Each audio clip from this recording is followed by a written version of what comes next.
Hello viewers, আশা করি আপনারা সকলেই ভালো আছেন। আজকে আমি নিয়ে এসেছি একটা ডিমের রেসিপি। আমাদের বাড়িতে অনেকে এমনই আছেন যারা মাছ মাংস খেতে চান না, কিন্তু তারা ডিম প্রেমী, ডিমের সব রকম তারা খেতে খুব পছন্দ করে। আজকে তাদের ডেডিকেট করে আমি রান্না করলাম ডিম সুন্দরী। আমি প্রথমে টমেটো, কাজু বাদাম, কিশমিশ পেস্ট করেছি, আর দারচিনি, ছোটো এলাচ, বড় এলাচ, লবঙ্গ, জায়ফল, জয়িত্রী গুঁড়ো করে রেখেছি। আমি গ্যাসে প্যান বসিয়ে দিয়েছি, এবারে দিয়ে দেবো তেল। আপনারা এটা ইচ্ছা করলে রিফাইন্ড অয়েলও বানাতে পারেন বা সর্ষের তেলও বানাতে পারেন। আমি এটা সর্ষের তেলে আজকে করব, বা হাফ রিফাইন্ড অয়েল বা হাফ সর্ষের তেলও আপনারা বানাতে পারেন। আজকের এই রান্নাটা আমি আমার এক বৌদির কাছ থেকে শিখেছিলাম। প্রথম খেয়েছিলাম বৌদির হাতেই, বৌদি করেছিল হাঁসের ডিম দিয়ে শীতকালে। তাই এটা আমি মুরগির ডিম দিয়ে করছি, মানে পোলট্রির ডিম দিয়ে করছি। তেল গরম হয়ে গেছে, আমি দিয়ে দেবো পেঁয়াজ বাটা।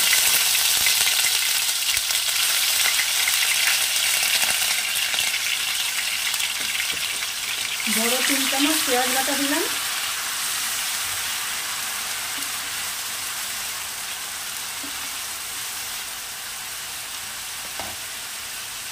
এবারে দেব 1 চামচ রসুন বাটা।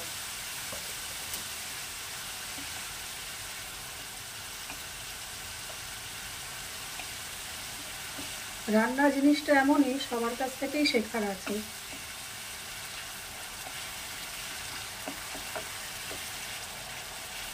আমার আবার কোনো রান্না ভালো খেলে আমি আবার সেটা জেনে নিই কীভাবে রান্না করেছে সাথে সাথে।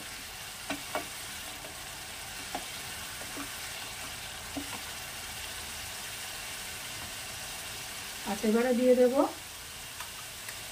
1 চামচ আদা বাটা।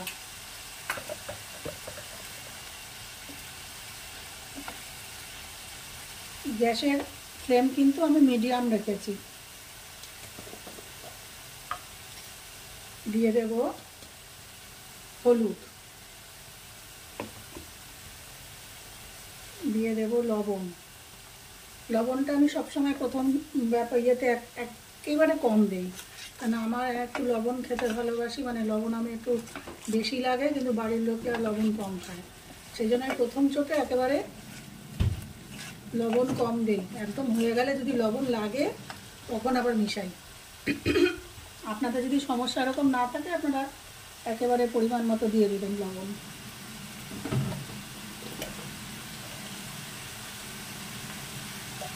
দিয়ে দেব লঙ্কা গুঁড়ো।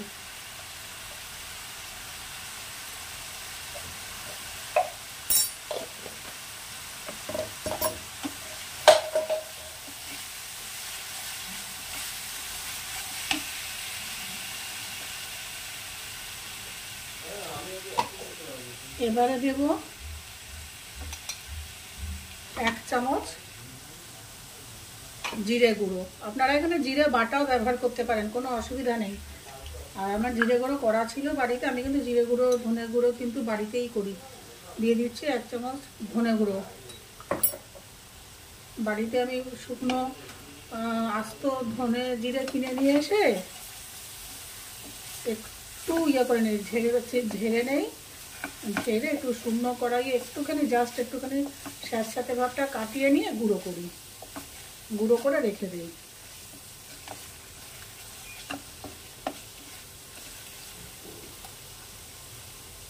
হয়ে এসছে। সরি, আসলে আমি দিনে 3 বার ইনহেলার নেই, তো খুব অ্যাকিউট আমার অ্যাজমা, সেই জন্য গলাটা না মাঝে মাঝে চোখ হয়ে আসে। আপনাদের হয়তো বুঝতে অসুবিধা হয়, সেই জন্য আমি খুব দুঃখিত। আচ্ছা, মশলা কষে এসছে। এবারে আমি যে ওই টমেটো, তারপর কাজু বাদাম আর কিশমিশ এটা পেস্ট করে রেখেছিলাম, এটা দিয়ে দেবো। আচ্ছা, কিশমিশটা হচ্ছে অপশনাল, যারা একটু মিষ্টি মিষ্টি খেতে পছন্দ করেন তারা কিশমিশটা দেবেন, আর বাদ বাকিরা কিশমিশটা দেবেন না। পুরোটাই দিয়ে দিলাম।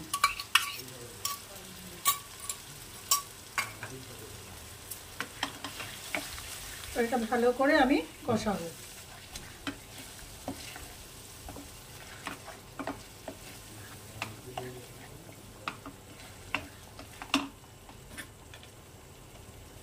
আপনারা তো ডিম অনেকভাবেই রান্না করেন, এটাও একদিন এভাবে করে খাবেন। এটা পিওরলি এগ লাভারদের জন্য, যারা ডিম ভালোবাসে তাদের জন্য। আর আমার রেসিপিগুলো যদি আপনাদের ভালো লেগে থাকে তাহলে আমার চ্যানেলটাকে অবশ্যই সাবস্ক্রাইব করবেন, লাইক শেয়ার ও কমেন্ট করবেন।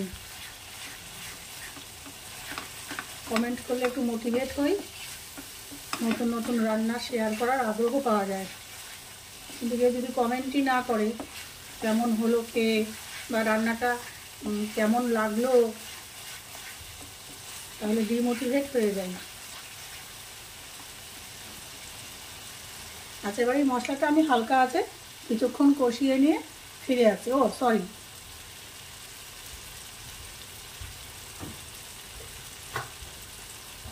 দিয়ে দেবো কষানোর আগে একটু জল দিয়ে আমি মশলাটাকে কষাবো, নাহলে মশলার নিচেটা পুড়ে যাবে, কড়াইয়ে লেগে যাবে। একটু জল দিয়ে মশলাটা কষাবো, কষিয়ে নিয়ে ফিরে আসছি। এই দেখুন মশলা আমি পুরোটা কষানো হয়ে গেছে,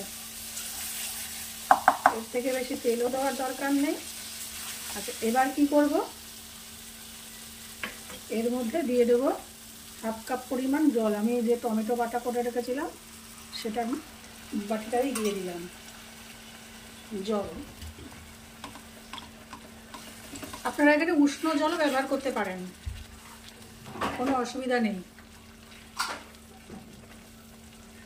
আচ্ছা, এবারে আমি কি করব, এটা টকবক করে যখন ফুটছে, এইবারে কাজ হচ্ছে, এবারে হচ্ছে আসল কাজ। এই যে আমি ডিম, গ্যাসের ফ্লেমটা একদম কমিয়ে দেব, ডিমগুলোকে আস্তে আস্তে এর মধ্যে ছেড়ে দেবো, খুব লাইটলি, ডিম যেন ভেঙে না যায়।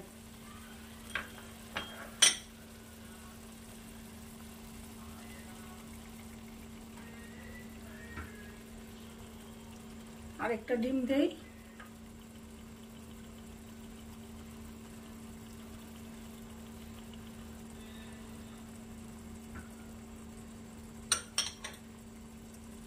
এবার এটাকে আমি কিছুক্ষণ হওয়ার পর ঢাকনা চাপা দিয়ে দেবো।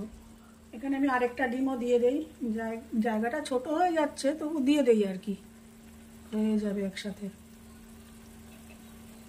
ব্যাস, এবারে আমি এটা পুরোটাই এখন ঢাকনা চাপা দিয়ে দেবো। একদম গ্যাসের ফ্লেম কিন্তু একদম কম।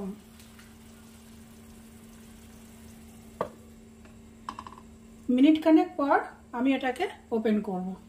দেখুন মিনিট 2 পর আমি ঢাকনাটা ওপেন করছি।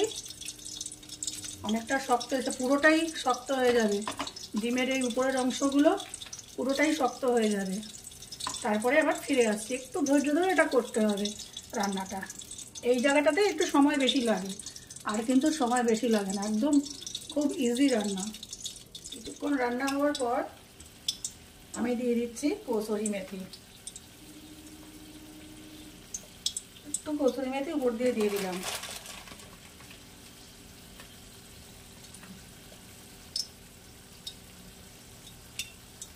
এবারে আমি ডিমগুলোকে একটু নাড়া দেবো,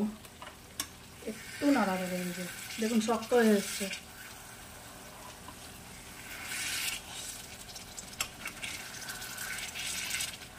যদি একটু নাড়া না দেই মশলাটা তলাটা ধরে যাবে, সেই জন্য একটু জাস্ট এরকম একটা খুন্তি দিয়ে একটু নাড়া দেওয়া, আর কোনো ব্যাপার নেই।